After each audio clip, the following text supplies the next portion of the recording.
Hey, how's it going? And today I'm just going to be showing you how to create these kind of fun graphic designs in LightWave, just something to play around with and have fun with. I think this is one of the most fun things in LightWave. It's just real creative. So I'll show you how easy it is to do this. So what we're going to do is we're just going to go into, this is just a 2D design, and in another video I can show you how to make it look more 3D. First we'll just go into backdrop, turn it off. We're going to go add textured environment. And there's really honestly no right or wrong with any of this. Let's just go into VPR for a second.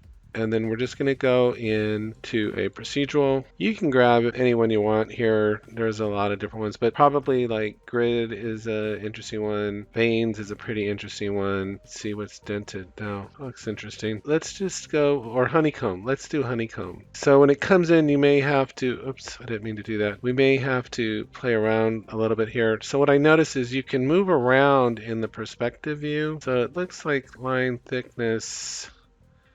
Let's see, we'll go on the Y, the Z, let's see what line thickness does. So let's just leave it like that. And I don't believe we can adjust the scale, but oh, I guess we can. So at this level, it will allow us, if we go negative, and just right in here, messing around with this, you're starting to get some very interesting. So the Z is not doing anything for us, but the X and Y. So just to balance this, let's see, let me go into perspective here. Just try to balance this out a little bit. So there you go. Right there, you've got you've got something right there. And while we're here, let's just go ahead and match our perspective. Now, just to make this fun, I'm going to make this red. So it already looks like it can be a cool background for something, depending on what you're trying to create or design. And so on this level, at the procedural level, in the backdrop in the texture editor, you can scale it down. And so that's great.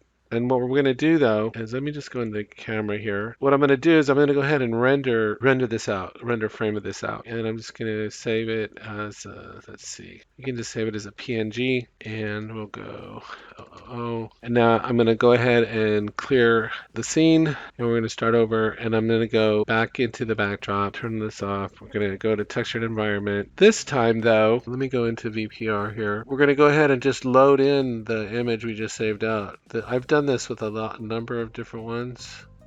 I believe it's this one right here. You can try the different axes to see where you go. The most interesting is the spherical. And like I said, you can adjust your perspective here. And if you're looking down toward the end, that's where you start getting these kind of psychedelic images in the spherical mode. Now what you can do is play around with looking down the Z-axis. This is, and like I said, you can move around in your perspective view a little bit if you want to play around with it. But what you can do is play around with the wrap amount. So let's, on the wrap here, let's make a 5 and see, that's going to make more of them, which is really cool. But maybe that's too many. Let's do a 3.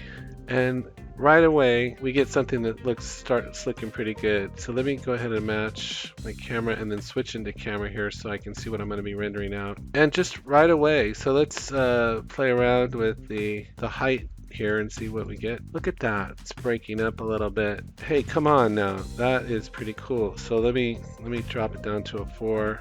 Let's try a 3. There's no right or wrong. Let me go back into perspective for a minute and just see what I get by shifting around here a little bit. I don't know, I've just gotten some really cool designs. That looks like some kind of flower thing, but let me put that back on 1. And so this is just a basic, I don't even know what you want to call it, a spiral kind of design. It's really cool. I think this has a lot of application as far as coming up with some original and very creative 2D graphics.